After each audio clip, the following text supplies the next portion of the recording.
Hey KidVestors, it's Wally here. Today we're talking about something big, the economic consequences of war, and how war affects the economy. Now let's break this down in a way that makes sense. Imagine your family has a monthly budget. You plan for groceries, bills, maybe a trip or something fun. Now imagine something unexpected happens, like your house floods. Suddenly, you have to spend thousands of dollars fixing it. That money has to come from somewhere. Countries work the same way. When a war starts, governments have to spend huge amounts of money on military equipment, soldiers, transportation, food, medical care, and rebuilding damaged areas. This is part of the economic price of war. To pay for it, governments may raise taxes, borrow money, or print more money.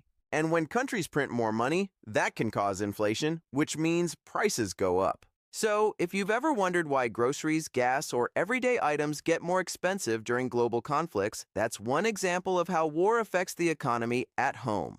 Now let's talk about investing. When war breaks out, the stock market usually doesn't like uncertainty. Investors get nervous, and when investors get nervous, they sometimes sell their stocks. That can cause the market to drop. But here's where it gets interesting. Some industries may actually see growth during war, like defense companies or energy companies. Why energy? Because many wars involve countries that produce oil. If oil supply is disrupted, oil becomes harder to get. And when something becomes scarce, prices usually rise. When oil prices rise, gas prices often rise too. That's another example of how war impacts the economy in everyday life. It shows up at the gas pump. Now, let's be honest. The economic consequences of war are mostly negative. There can be higher government debt, rising inflation, destroyed businesses, damaged infrastructure, and fewer jobs in certain areas. And most importantly, the precious loss of life and long-term emotional and social impacts that money can never replace. There can be short-term economic boosts in certain industries, like manufacturing or construction during rebuilding. But rebuilding only happens because something was damaged in the first place.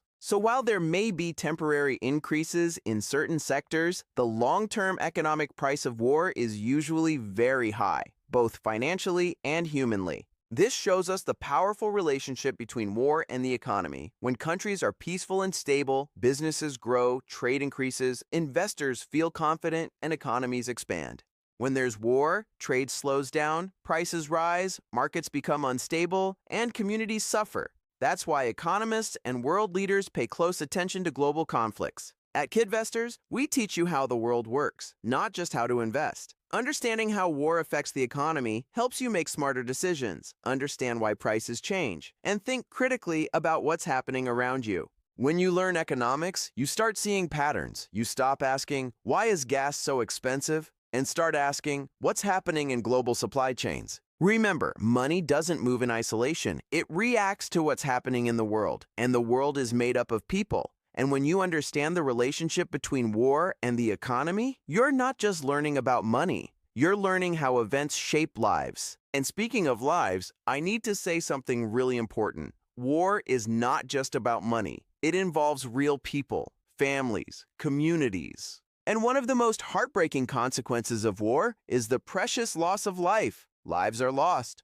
families are separated, homes are destroyed. So when we talk about how war impacts the economy, we're not ignoring the human side. The economic effects matter, but people matter way more. Wally, out.